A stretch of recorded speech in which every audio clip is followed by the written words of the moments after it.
Morning, good afternoon, and good evening, everybody. And thank you very much for joining in with this FACT series. This FACT series is brought to you by Proteqme. Proteqme, as the name states, is here to protect you from all kinds of financial crime threats. Proteqme is not just limited to cyber solutions or cyber engineering, cyber audits, or cyber securities, but it's here to create solutions for making this financial world a safer place, which is why we've created this FACT series. This is going to be a nonprofit series which is going to engage professionals from the financial crime world and is going to keep you abreast with the current changes in the regulations. We'll talk about solutions and we'll stay connected in the financial world. Ferozi, over to you. So thank you very much for that, Fran. So welcome all again. Good morning, good afternoon, good evening. What we would like to do is take you through certain areas of concern and share our expertise through our speakers on how do we take you to the next level of being aware of the latest facts that you need to be aware of in the world of cyber and financial crime compliance. So as introduced by my colleague Fran, the Expert Facts series basically covers various aspects. We cover financial crime, assurance, areas of assurance, cyber solutions, and tips and strategies around that. What we would like to do is today present and welcome you all to a co-shared event between Proteqme and GRC Alliance. So with that, I would like to introduce you to our speaker, Mr. Nick, who's been a board member for the GRC Alliance, board of director for GRC Alliance, and he's worked with the regulators very, very closely. So Nick, over to you for a few words and introduce yourself, please, if you can. Certainly. Look, thanks very much for the invitation to have a conversation with you all. And as you notice, you probably see I'm sitting back from the camera a little bit. That's really to do with some collateral damage I had from a brain tumor, and I don't want to scare too many people because I actually suffer from double vision. So we sit back a little bit. You can listen to what I've got to say. I'm sure it's loud enough. I'm hoping that we can sort of share my experiences, especially around the whole FATF mechanism, how these reports are written, how much notice is taken on them. I was heavily involved in the Australian one, and we were the second country in the world to be measured for effectiveness.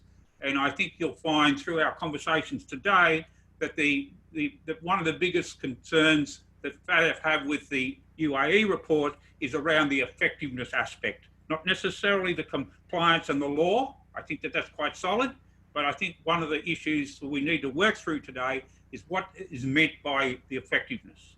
And I think we can work that over the next hour or so. Okay, thanks. Excellent. Thank you for that, Nick. So what are we going to do today? As I think we're all aware of the fact that UAE recently went through a FATF evaluation, and there were some observations that came out of that evaluation. So our focus today is going to be around those findings. So as you can see, the agenda for today is about discussing the main findings, the weaknesses identified per segment, understanding and assessing holistic risks, strengthening the FCC and the AML program, and the lessons that we've learned out of this. But before we move into the agenda, what I would like to do is we have a very, very special giveaway for the end of the program. So we're going to announce something at the end of the program, which is an extremely special giveaway. So we'd request everybody to be around till the end so that you actually can participate and see what the giveaway is. So thank you for joining again. We would like to actually start our session with the first poll. So I'm going to launch a polling question. If I can request all of you to please answer the poll and let us know what do you think is your feedback.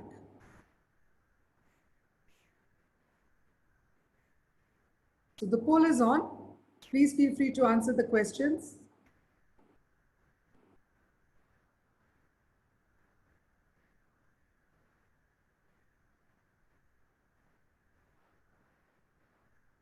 Okay, great. So we can see some answers coming in.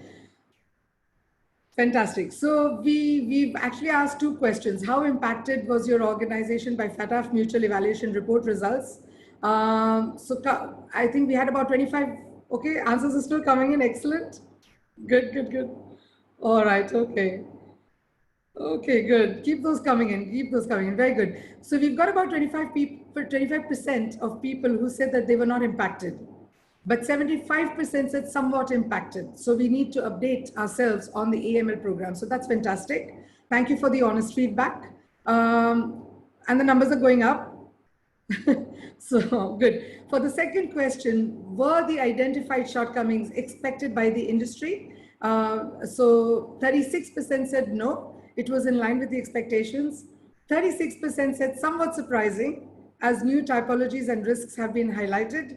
And 27% actually said, yes, my organization will require more training on these risks. So thank you so much for sharing that. It just gives us more insights on basically where you stand and what we need to do going forward. So with that, Nick, I just have let's kick off the session with the main findings. So as we can see in the report, it says that UAE is a major international and regional financial center, trading hub also, which attracts both legitimate finances as well as business activities for the financial flow.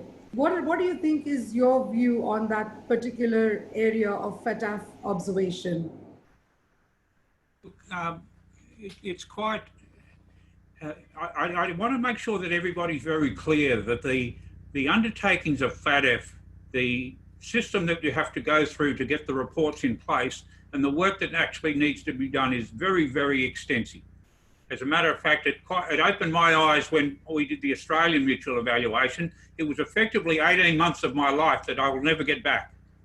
There's a lot of work in understanding what it is they're looking for, a lot of work in understanding what it is they say, and then looking at your own systems to work out whether you have some shortcomings. So quite obviously, the UAE and the Emirates per se are looking for their future. They're looking towards their future. And one of the things that they do is, and I make the comparison with Singapore, is that you have to find a niche type of business that will allow you to prosper if other previous sort of income is starting to fail or starting to wane. So oil in the Middle East is one of those issues, whether we're running out of the stuff or the different sort of environmental attitudes are changing so that oil is no longer top of the list. So those sorts of things are about. I use the example of, say, the Cook Islands, for instance. One of the reasons why the Cook Islands have gone to a corporate structure registration regime is because of their fishing industry starting to fail. So they need other ways of doing business. So what we've got is we've got the UAE wanting to be a hub of financial information and flow. From my policing experience, they certainly do that very effectively. There's a lot of money gets flowed through systems in the UAE. The issue, of course, if you're looking to be a master of finance, you also have to fully understand all of the idiosyncrasies and all of the finer points of the movement of that money. So we've got a difficulty with Dubai being a flow-through organisation, is that they have to understand not only the source of the funds, but ultimately where the funds are off to. And one of these are the things I think in the report, it comes about as how effectively are we doing that? And the answer is probably not as effectively as we could. Understanding those games are quite difficult. And I think that your questions that you just had and the feedback from the last poll gives that bit of indication. I think there are some people here that, are sort of, the report is opening their eyes as to the complexity of the sort of work that they have to understand on an end-to-end game. Because one of the things I found when I left the police and start working with the private sector, especially the banking private sector, is that they are very good at doing specific things in isolation, but there's not many people that know the end-to-end process to see how that all fits into the risk. Perhaps that answers your question. Maybe you've got some more. Thank you. So for those who have questions, please feel free to write your questions out in the chat, and then Nick over here would be happy to answer. So Nick, my next question to you would be understanding and assessing holistic risks. So as we would imagine that today, post-COVID especially, the whole world is online, and I think so are the fraudsters and the criminals. And so the cyberspace has become a really insecure space to be in, especially how do you think that impacts through FATF, as a FATF requirement, the compliance professionals? Do you have a view on that?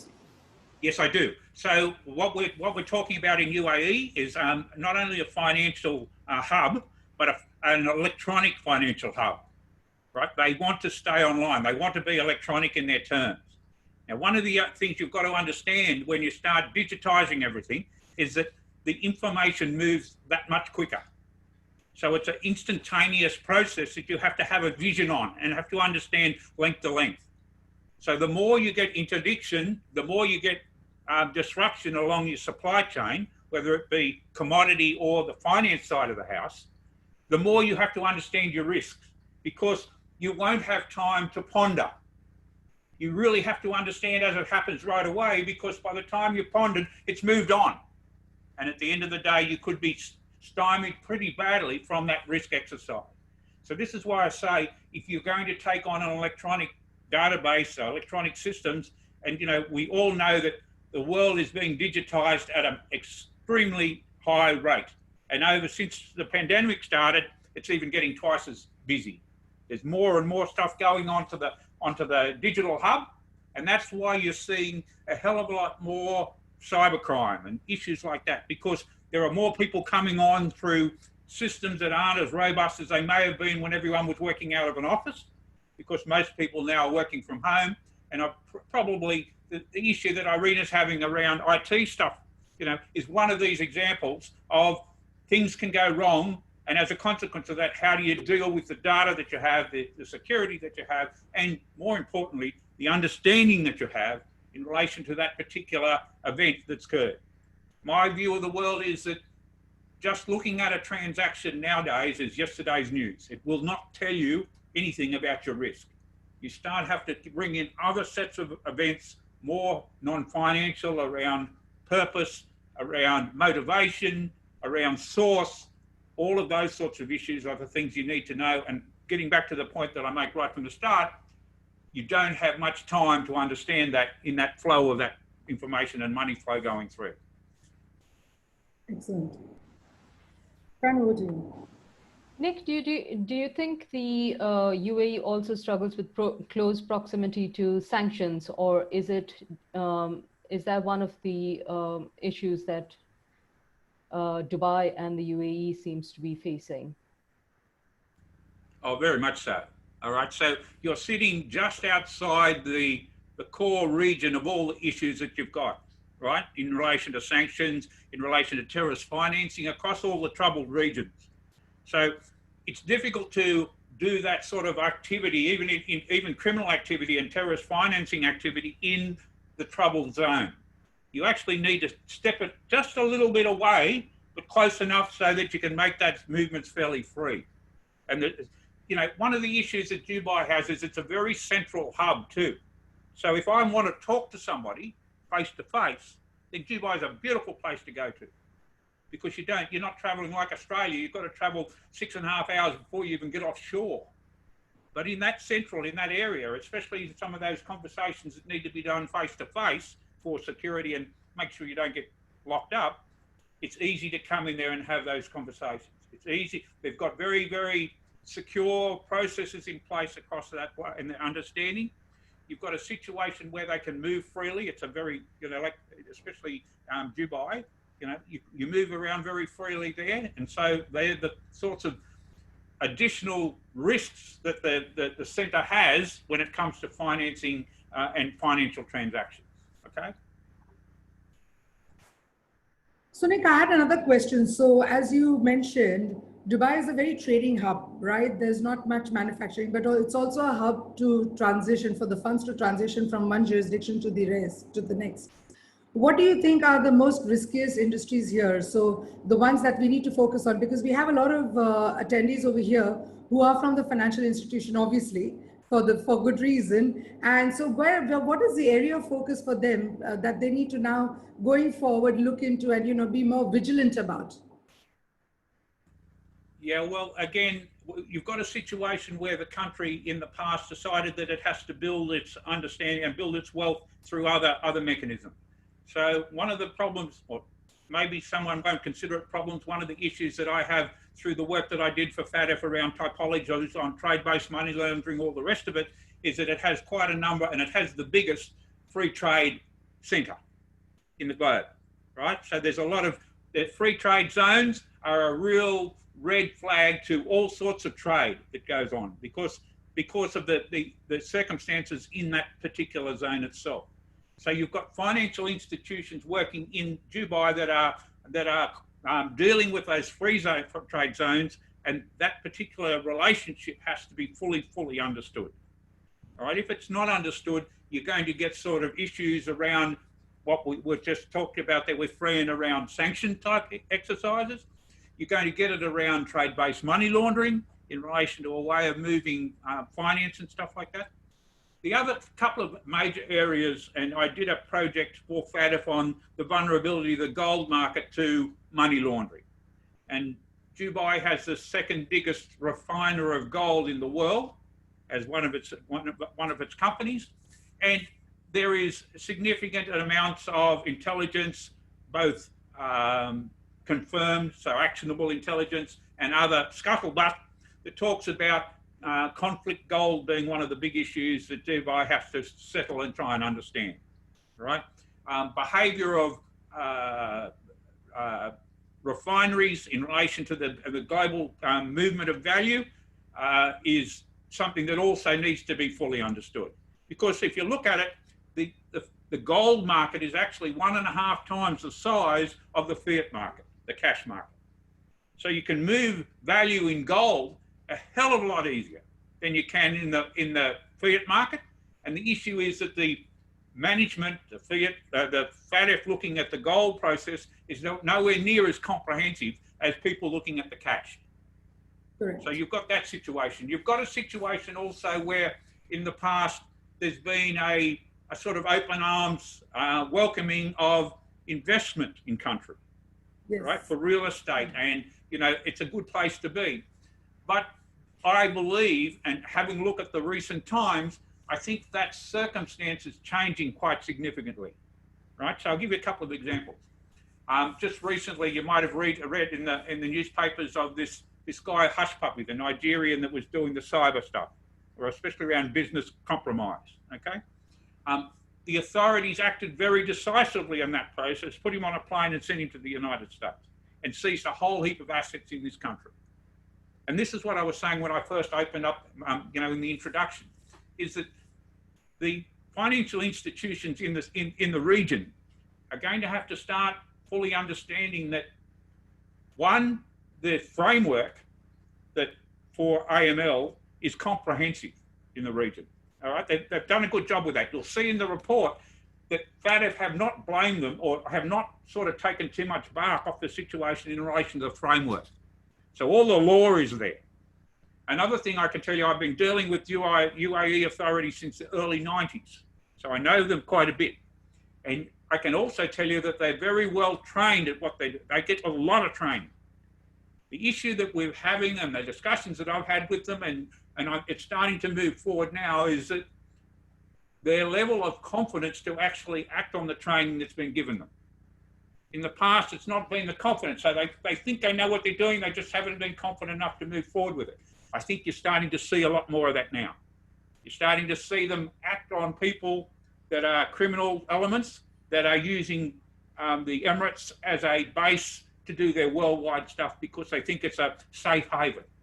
I think they're the sorts of places and things that, the financial institutions have to understand that the authorities are going to start where they can, and where it impacts on them, both domestically and globally. They're going to start doing things just like that. Extraditions of main criminals. They're going to start looking at transactions that occur. And I think that we can look back at, say, the financial collapse, all right, and the events that occurred around Dubai Airport when all that sort of stuff happened. Because my understanding is that there were quite a number of vehicles with their engines still running, right, during the collapse because people wanted to get out of the country. Now, that's an example of the sort of importance the authorities place on making sure the financial activity in their country is as best as it can be, as clean as it can be. Because whilst in the past it's been a little bit loose and they're probably allowed in activity that if you ask them now they wouldn't want happen, they are in a position to be able to clean that out And what they want at the end of the day, and you know, I suggest that anybody wants this, is that they want to be able to deal with global institutions that have good governance, have good ethics, and really want to be able to bring the world in its understanding of finance into a much better place. I'm damn sure if we spoke to any of the authorities in the Emirates, that none of them would want to be able to be seen as being poor in their governance and harbouring criminal activity, okay? So they're the sorts of things that we need to talk about. So Nick, there are a couple of questions that have come in. So the first question reads, what is the regulation required in the real estate economy, considering Dubai is largely cash-based economy, to ensure dirty money is not laundered through real estate? So basically, I think the person wants to know what kind of regulations do you think would be required to curtail the real estate, the flow of cash through real estate, what you just mentioned. I think it was on the back of what you just mentioned, as real estate industry being one of the leading industry over here that kind of facilitates the illicit cash flow. So the question is, what kind of regulations do you think we should be having and following to curtail those kinds of, or mitigate those kinds of risks? Well, in my opinion, the regulations are all there. They're all in place. The issue is in relation to finding out dodgy or criminal investment in real estate, is to understand where the money came from in the first place, right? If you understand the purpose of the money and why it came in and where it came from, then the fact that it got invested in the real estate, you can make a determination on the risk as to whether it's clean money or tainted money. Now, the exercise for the financial institutions is that they are obliged to put in a suspect matter report in relation to that process, right? That's their application, that's their advice. Now, the thing that I want to talk about there in relation to, say, the authority's opinion, because, you know, if some people look at my CV, I was running the Asset Confiscation Task Force for Australia before I left the police, right? As a confiscation exponent, I have time on my side in relation to taking the asset, right? If I'm busy doing something else, I can just let the asset appreciate. As long as the law is in place that allows me to act on it at some time in the future, then I've got all the time in the world. It's not, I don't have to do it now. So if you look at the legislation from the Emirates, is that it started around 2002, right? That was the early times that it started coming into play. And so authorities have got an ability to go right back to that time frame to work out whether an asset has been tainted. Now, that might come about as an investigation they're undertaking. It might come about as a whistleblower. It might come about as some work that the global news journalists are doing. All right? And they will not need to have very much to commence an action. Because what Dubai, as I said to you earlier, their framework is quite robust. Not only have they got a capability of doing stuff on a criminal basis, so beyond reasonable doubt, someone arrested, but they've also got an ability to do stuff civilly. All right? Not that they've used it that often, but it is there available for them. And it allows them to do civil action, which means that no one needs to be arrested in the first instance. They can take that action at any time. And I think, as I said, as they start getting confidence in what they're doing, understanding the better profiles, as the information improves, the actionable intelligence improves from the financial institutions into the FIU, and then they start actioning on it, you're going to start to see a more robust and more aggressive play. And the other reason for that purpose is that with the pandemic, the only people that have actually got money at the moment are the criminals. The government haven't because they've had to give it to the people. The people haven't because they can't get a job. So the only people that have got serious money are the criminals. And that's why you're starting to see the things like Wirecard, all of these sort of investigations starting to come into the play, because they know if I can get $1 million fine, $1 billion fine, or I can seize $37 million worth of assets, then I can use that to help pay off the coffers, to build the budget back, or I can start giving it to more people that are still under covert effectiveness, okay? So we've got to look at the bigger picture in relation to how we apply our effort in relation to it. And one of the things that I think as a tip for the people that are listening is that they should seriously look at the UAE's national risk assessment. It should be the starting point, right? Where the country has rated a matter as low risk, that should be at the lowest risk of their activity. Where the country has rated as medium or a higher risk, then the entity should be able to say, look at their systems and say, are we identifying this stuff?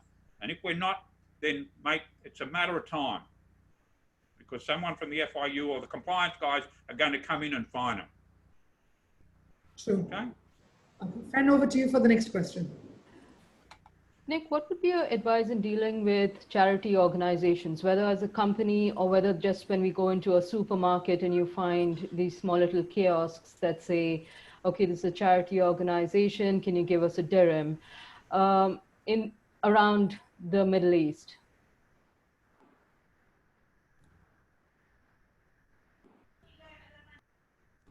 Yeah, I've done some work. Look, I've done some work with some charity people, and I've just had a couple of kids come in. Sorry about that. I've done some work with some charity people, and I think that one of the things that we've got to be careful of here is it's a bit like the remitter component. All right, is that institutions find it easier to de-risk or declassify or debank or exit customers that are difficult to understand, are not sort of bringing too much money into the system, and are likely to be significant to the impact on reputation if there's something dodgy going on. But one of the things we've got to understand is that most of the people that are exposed in the world, the vulnerable individuals, rely on charity so much just to keep alive. And we can't afford to be wiping them off the face of the earth because we, one, don't either understand them or it's all too hard. All right, so a lot of work is around trying to get the charity to be in a position to be able to explain what it does, because they don't do a very good job at that. All right, so they don't explain very well and don't have in system processes or procedures that a bank can have a look at, like a contract or whatever, to say, this is what we're up to and this is how we do it. All right, so that's one of the problems that they've got. We have an issue then also then is understanding the conversation between the charity and the financial institution, because that all gets too hard and they don't want to have that conversation. So there's a number of things that need to bring in the continuum. We need to understand that continuum. We need to be able to say to a charity as a financial institution, yes, look, we're comfortable if we can work with you, but we notice that your structures are far too complex.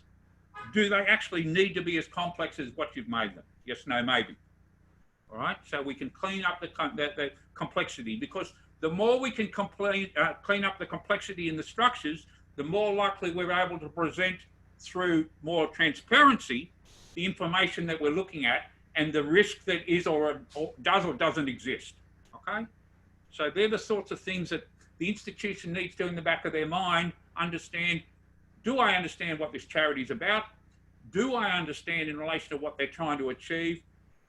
Are there risks in relation to what we're doing, or is it just a business? Because a lot of them don't actually move money around, they just buy goods and that sort of, that's usually the more modern sort of charities are going that way now, where they're not just throwing out cash because it's not effective. What they'll do is they'll throw out a plough or throw out a hole in the ground for a drill, a well, or whatever. Now, if a charity is digging holes in the ground for wells for people, then I don't see that as high risk to terrorist financing, right? Because the money is going into the well. As long as you can demonstrate the money's going into the well and not being siphoned off into some unknown place. So it's that understanding.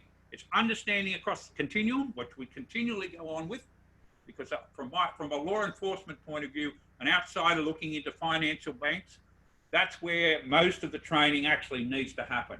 Get out of the silos, get a more comprehensive understanding of the end-to-end process so that you're not looking at it from a very fogged glass. Right. So Nick, there's another question. So the question states that, of course, because of COVID, digitization has moved really, really rapidly than it was expected to move. And as a result, financial institutions today are not really geared up to manage the cyber laundering or the cyber terrorist financing kinds of risks. So a lot of it today is happening through Bitcoin, through virtual currencies, if you may.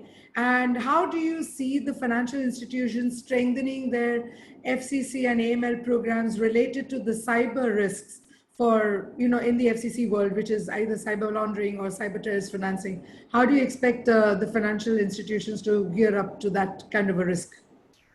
Yeah, I'm telling you that, you're exactly right. Like, if you're trying to follow the cyber movements, the electronic movements through the washing machine, all right, you are wasting your time, all right, because you just will never get across all the jurisdictions in time. If I was a law enforcement, every time I went to another jurisdiction for evidence was another 3 years on my investigation, right? You just can't do it. My advice to the institutions is to look at the money that's going, it's the on and off ramps of these things, right? Where the fiat money changes to the electronic money and where the electronic money changes back to the fiat money, all right? Because you can't do anything. You can't buy, whilst there are some people out there that will let you buy a house with Bitcoin, I wouldn't be doing it, all right? If you want to do that as an institution, then wear the risk in relation to the dodginess that's going to come out of that process, all right? Because you will not, with any sort of confidence, be able to say that that piece of Bitcoin that makes up this particular payment came from all these other sites, because they've been shattered into 40 billion places. You've got all these different sort of platforms that spin and deal with it all. And if anyone that comes to me and says, I fully understand where the money's flowed through Bitcoin, I look at them with a lot of skepticism.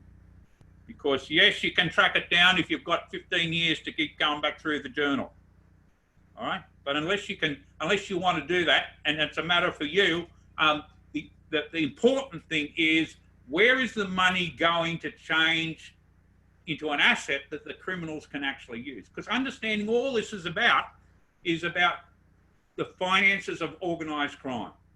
Terrorism is about the financing of terrorism, right? If they're moving millions of dollars 40 times through 16 jurisdictions of 0.0001% of a dollar in a Bitcoin, who's got the energy to do that? And who's going to be able to prosecute them for them anyway? So we've got to get a little bit more pragmatic around what it is we're trying to achieve here, okay? Personally, from my point of view, those sorts of Bitcoin processes with the vulnerability, the unstable nature of it, the good money launderers are never going to use Bitcoin as a money laundering mechanism, all right? Because it varies too much, and I'm damn sure I don't want to be chased by a criminal when I didn't pay him back the 200K he gave me to launder for him, because the Bitcoin fell away and I've only got 120K left, all right? So, the Bitcoins are for cyber criminals, and we've got to look at the cyber criminal process totally different to the money laundering game. So the issue in relation to, say, cyber criminals around business compromise, it's got nothing to do with financial deals. It's around the email. It's around convincing someone on an email to raise an invoice or raise a check to pay someone else, right?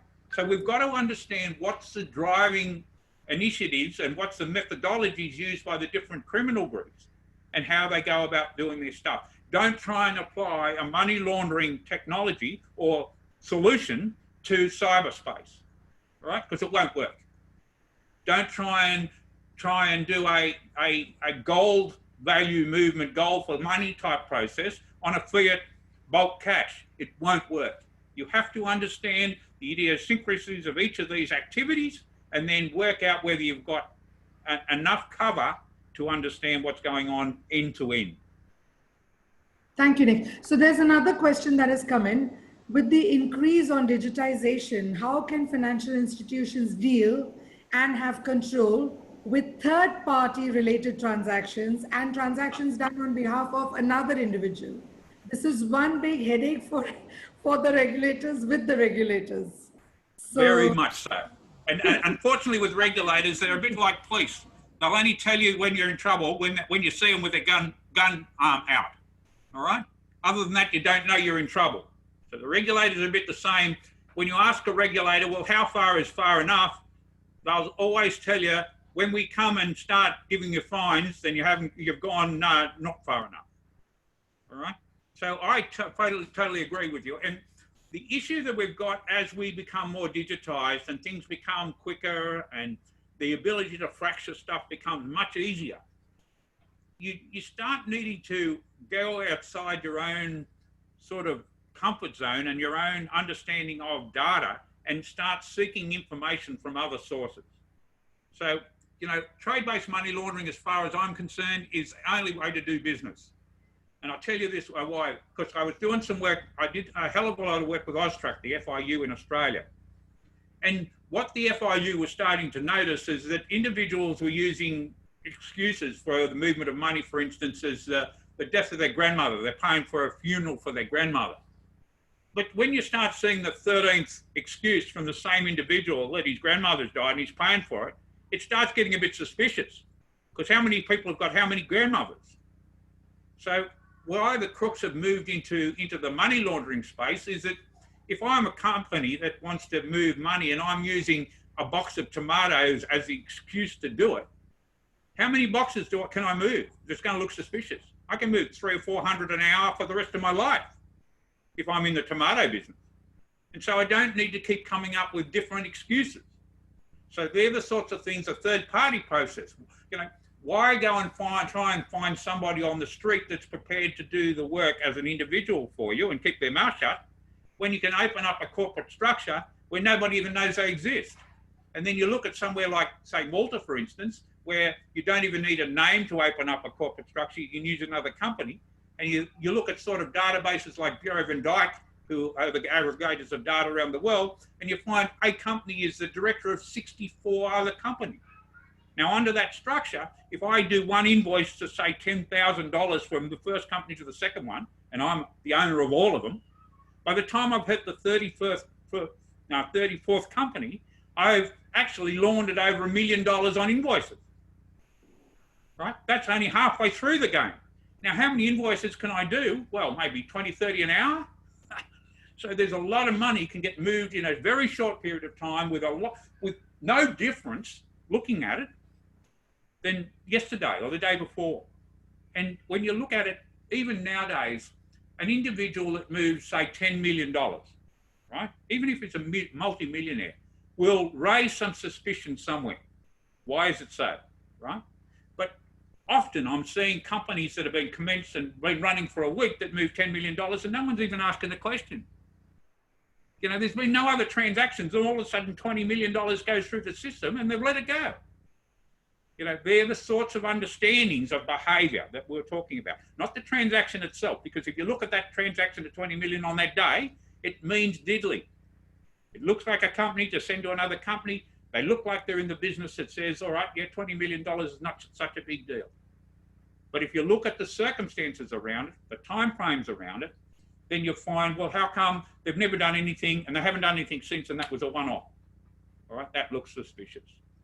And Right. one of the things I talk to bankers about, if you want to understand how to peg things back to something that, so you've got a fixed point.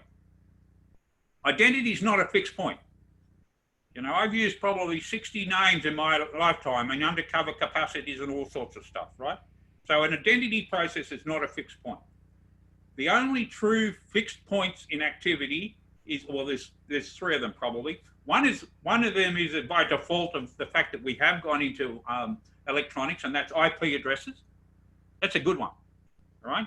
So whilst it might move around the world, it usually is associated with a particular machine, all right? Unless you get into VPNs and all that sort of stuff. But most of the time, that's one of them that's a fixed game. The ones that are truly fixed, though, are location, because it's a latitude and longitude game, always on that. And the one that's more critical is time. When criminals start working out how to go back in time and adjusting the problems that they identified further down the track, then we're all in a world of hurt. But if we peg it back to time and say, well, when we onboarded this person, they said they were going to do $500,000 a month. They were talking that they're only going to deal with 2 or 3 companies. And then 6 months' time, we find out they're doing $200 million a month and 30 companies that they're never going to use before. That's how you start to identify risk. And then the transactions start making sense. And then the transactions you can actually do much more interpretation of, much more investigation, because you now understand that you're in the belly of the dragon, and you can see where the rib cages are to really make a deal. If you're looking from the outside in, you just keep attacking the shell and you're never going to go anywhere. You're just looking at a transaction and it's meaning nothing. And the more complex, you know, through Bitcoin, through all that sort of thing, these transactions are, the less you're actually going to understand what the hell's going on. Correct. And over to you for the next question. I think there's another question. Yep. Nick, the major pain point right now, like you just touched upon a little earlier, is all of the virtual currencies running around. We also understand that there's a new regulation come up with FATF of the travel rule around all of the virtual currencies. And Dubai going in really strong with all of the virtual currencies. What is your take on that? Do you think, I know financial institutions have been struggling with it. There's a lot of talk among the whole financial professional world as well. What's your take on that, on the travel rule in specific? Well, like everything else, and yeah, we've had a lot of conversations across a whole heap of industries and a whole heap of people. My sort of take on the game is, and it's like everything else that I used to do when we were the police talking to the young people. If you don't understand it, don't get involved. All right. If you want to do it, if you want to get involved, get someone that understands it. All right. So spend the money that you want to do if you want to get involved in that process. But don't walk into something and look at it and say, oh, I understand this process, and don't do it, because that's when you start getting into trouble. So Westpac, for instance, a good example of that process in relation to the fact that they exited most of their remitter services. They figured that they could enter into a light program that would allow them to do this stuff without too much cost. And they didn't understand the environment. They didn't understand the market. And as a consequence of that, they got nailed. They got really, truly nailed. So the exercise, as far as I'm concerned, is that you have to understand that the business that you're in. Also, I think you've got to get a bit realistic with the game. So, you know, the world it's still at the moment is really still a regulator's paradigm, all right? In 1987, when they brought in the FATF, the whole FATF framework, the idea was to identify criminal money and take the criminal money off the criminal. But in order to do that, they set up a program and a platform, and the banks decided in their wisdom, and I think that they're rude the day they did this, but they decided in their wisdom that they understood risk for money, and so they would be the determinant of risk, right? And of course the regulator says, beautiful, we don't have to determine it, up to you. But in the last 30 years, so what the regulator says, all right, if you're going to determine the risk, all we need to know, or all we need to understand is what's your program? What do you understand your risk to be? And so they were asked to write a program, which is what happened with most of the banks. They were asked to put controls in place that matched the program so that they could test it. But for 30 years, we still haven't got to the point where their actual program matches the business. And all the regulators have been doing for 30 years is coming in and saying, all right, this is your program, show me your business. And they're going, they don't match, here's your fine. So we've got to start getting a little bit serious around what it is that's high risk, medium risk and low risk, because I can guarantee you if we start getting actionable intelligence around the activities of criminals that's such that we can actually take the asset from them, any law enforcement body that has anyone that can spell fraud or economic crime will be busy for the rest of their life in relation to the amount of resource we've got available to do the work. So we've got to start getting a little bit more pragmatic around what it is we're going to attack. And if we find something that's very loose by way of our ability to understand the risk, and it's multiple in its terms, and we could end up with a reputation problem in the end, seriously, we're going to look at as to whether we want to be in that business at all. All right? Maybe we do. Maybe we say we're going to bring in some expertise to understand it, and then we can then make a better assessment of whether we want to be in that risk.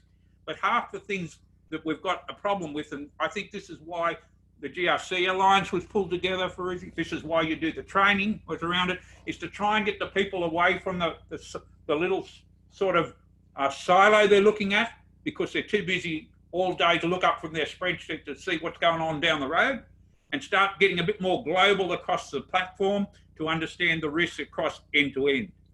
And we've got to get people in there to start getting them to understand what what they've got to look for. They're looking, but they're not seeing. And when they do see, what does it mean? All right, what's it truly mean? Am I going to waste my time doing this, or is it going to end up to be a false positive? One of the things that I found when I was working with Fiji Revenue and Customs is that they would see a lot of, revenue where they saw the customer or the taxpayer, and they'd say, oh, this looks like it's mischief. And they'd spend 3 months looking at it and work out it's not mischief. It's a false positive that wastes a lot of energy and a lot of time and a lot of money. We've got to understand right at the start whether it's mischief or not, and then we make a determination what we're going to do about it. So they're the sorts of things I think we've got to seriously look at. You're right. The country, the Emirates, will want to try and build as many different platforms as they possibly can. It's the institutions themselves that have got to work out which bits they actually want to work with and leave the rest of it over to somebody else. Or come in together as a collective in a sort of ecosystem that will allow them to better identify that. And that would include bringing in, your IT systems, your RegTechs, your IT systems, and everybody coming together to understand the game. I think, Nick, that punchline of if you don't understand it, don't get involved. I think that should be the punchline for today. And we take that as a takeaway personally and with financial crime. Mate, I'll let you in a little secret. Law enforcement guys do a lot of planning when we start doing things like, raids on houses, to go in and get a criminal, arrest a criminal and that sort of thing, because you do not want to know anything that doesn't happen. One of the biggest risks for police, like myself when I was going through it, is, and this might surprise some of the people on the webinar, but the biggest risk to police normally is family law matters, where you go in there, there's been a conflict between the partners, and as a consequence of that, you think one's going to be hostile and the other one's not going to be hostile, and you can get yourself in a lot of trouble when the other one turns. And because you haven't assessed the risk and you have no choice in relation to taking time to assess the risk. So they're the sorts of things that you need. You need to plan the game to understand the game, and if you don't have time to plan it, if you don't have systems in place to understand it, then stay away from it, because inevitably your CEO or someone will go down the drain, and you're gonna have a reputation issue for the rest of your life. So Nick, thank you for that. There's another question, because we're coming towards the end of the program. So I just wanted to quickly go through the questions. So there's another question around considering the UAE infrastructure, especially for non-financial sectors, which are posing a high risk, i.e. real estate. Can a public UBO register be as an approach to mitigate the risk? What do you think UAE can adopt such arrangements?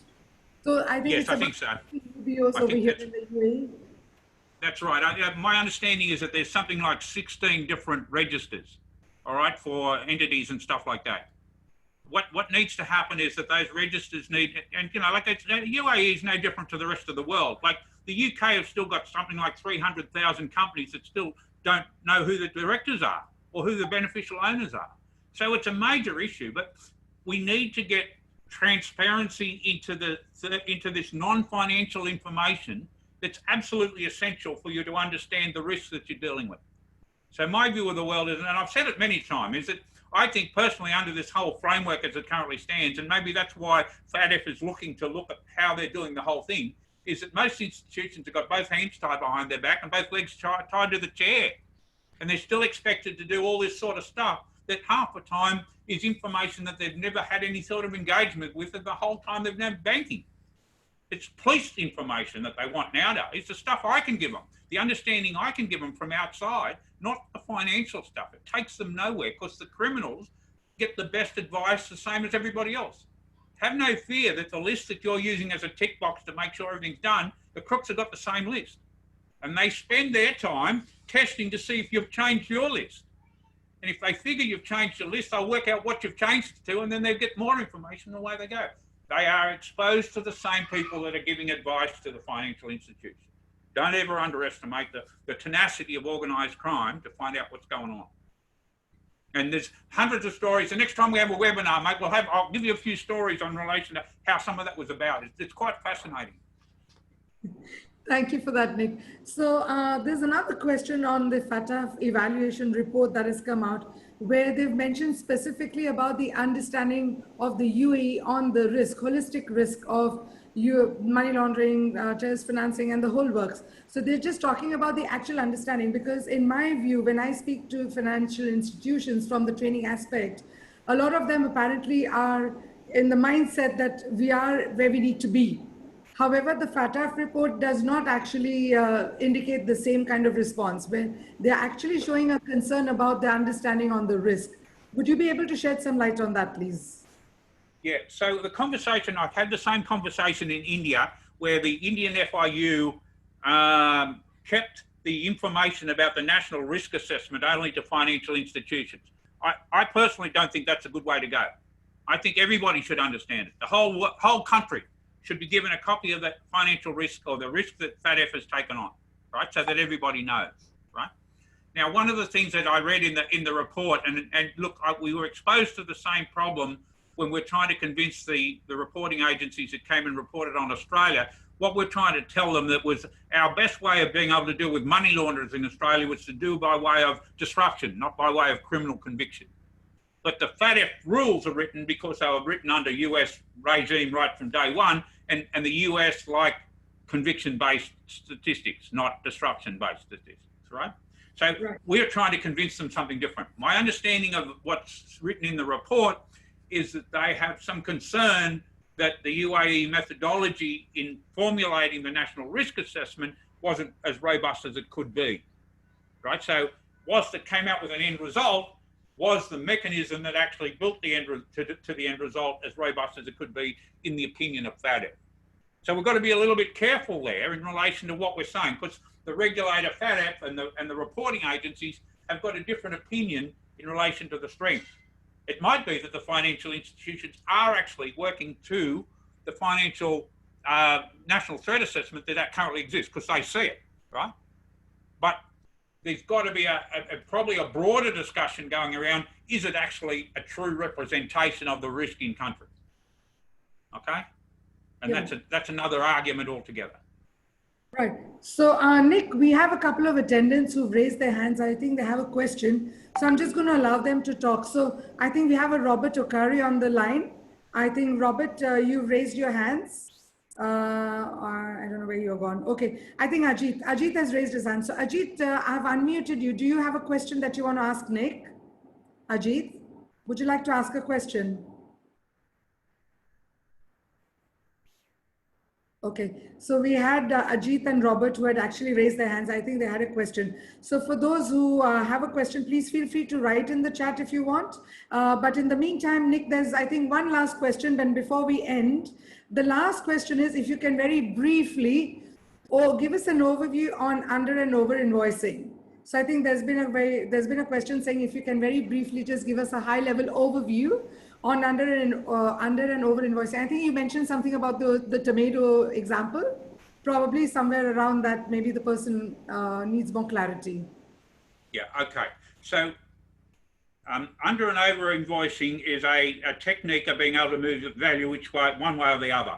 All right, so it depends if it's an under invoice process, it moves it one way, over invoice, it moves another way. All right, that's the way the process works. Now, the issue is that it's a very good mechanism for also tax fraud, tax evasion.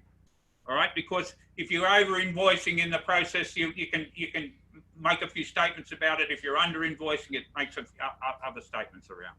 All right, so you've got to understand the movement of those invoicing gains. The other thing is the invoices in relation to it make like an over invoicing process, right? Makes the company look like it's actually making more money than it really is. So if you're a fraudster, for instance, you might want to use not only as a money laundering mechanism, but to inflate the game in relation to a sale of the business to someone else on a scam, something like that, all right? So your under invoicing process also, there is a need really for both parties at the final end, not the intermediaries, but the people on the both ends to be complicit. All right, they actually have to be conspiratorial, because There's no way in the world if I've got an invoice that I expect to be $200,000 and it's sent to me for $300,000, I'm going to pay it. Unless there's some arrangement that I know it's going to be $300,000, I'm paying it for some nefarious activity. All right? So that's the difference in relation to that game. The issue, the bigger concern I have is where you've got invoicing, under and over invoicing, or just invoicing per se, even if it's close to the mark, right on the value of the goods, between two parties that don't even move goods. So there's a phantom transaction altogether, a phantom movement of commodity altogether. And so they're just simply moving things backwards and forwards. So I under and over invoice if I'm looking to do tax evasion as well. I don't over and over invoice until, unless I'm just doing straight money laundering. I want to get it as close to the game as I possibly can. Okay? Thank you so much, Nick. And I think as we come to the end of the session, first of all, I just want to say a big thank you to all the participants who've taken the time and the trouble to join us today. A very big thank you to Nick for your support and for answering all the questions that our participants had. Of course, my team, Fran and my team that works in the back end with me, I cannot thank them enough for making this webinar happen. And we are now to the end of the session, and I would love to bring up the surprise that we spoke about earlier on. So here's the surprise. Just before you finish, Rosie, if anyone's got any other questions, if they come back through you, I'm more than prepared to answer them, okay? Thank you, Nick, for that. Thank you so much. I didn't see any questions, and that's why I thought, I think we've pretty much answered most of the questions. So, but yeah, if there's anything that comes in, we'll be happy to take that on board. What I would like to do is, we're actually giving away a LinkedIn premium membership to a lucky winner who can actually go on LinkedIn. So we've posted our session, our webinar today on LinkedIn. I would really like you all to please follow us. So your name will go into the giveaway raffle. You need to go onto LinkedIn. I'm going to put the link on the chat. Please follow us. Comment on the session today. So whatever your key takeaways were, one thing that you liked about today's session, if you can give your comment in LinkedIn on the comment section, your name will go into the raffle draw and the lucky winner will get a premium membership for LinkedIn. What I'm going to do is I'm going to put the link for our LinkedIn on the chat over here. So for those who are interested, can just copy the link from here and you can actually go onto LinkedIn and just follow the steps. So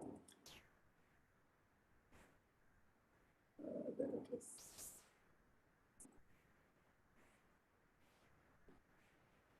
Right, so I'm just trying to, technology. I'm trying to copy the link. Hold on one second. Control C. Okay, so I'm going to, I think we'll probably send it out later. I'm not able to copy the link for some reason. I don't know. I'm not able to copy the link. So I'm just going to show you the link. I'll post it later. And what we would like you to do is you will have a mail invitation later to go and follow our page. So that's our page on LinkedIn. If you can follow and if you can give your comments over here on this post on one thing that you liked about today's session and one thing that you took away from today's session. And Nick, we will come back to you. So if there are any other questions that we come across through our comments, we will come back to you and we can actually go and reply to them on social media if that works for you. Yeah. And so everybody who will participate in this giveaway contest, obviously will go in a raffle and the winner will get the LinkedIn premium membership from us. So that's a little bit from us. And Fran, over to you if you want to say any last few words. And I think finally we'll close with Nick if you want to say a few words. I'd just like to thank everybody who joined us. We hope the series has given you some value to take away. And thank you again, Nick. I'll just hand over to Nick. Nick, last few words of wisdom before people sign off. My pleasure. I do hope that we've been able to transfer a bit of understanding and experience. And, as I say, we'll do some more going forward. Thank you so much, everyone. And thanks for joining. We will come back to you for the next session again. Great to have you on board. Thank you. Thank you, Nick. Thanks, friend. See you.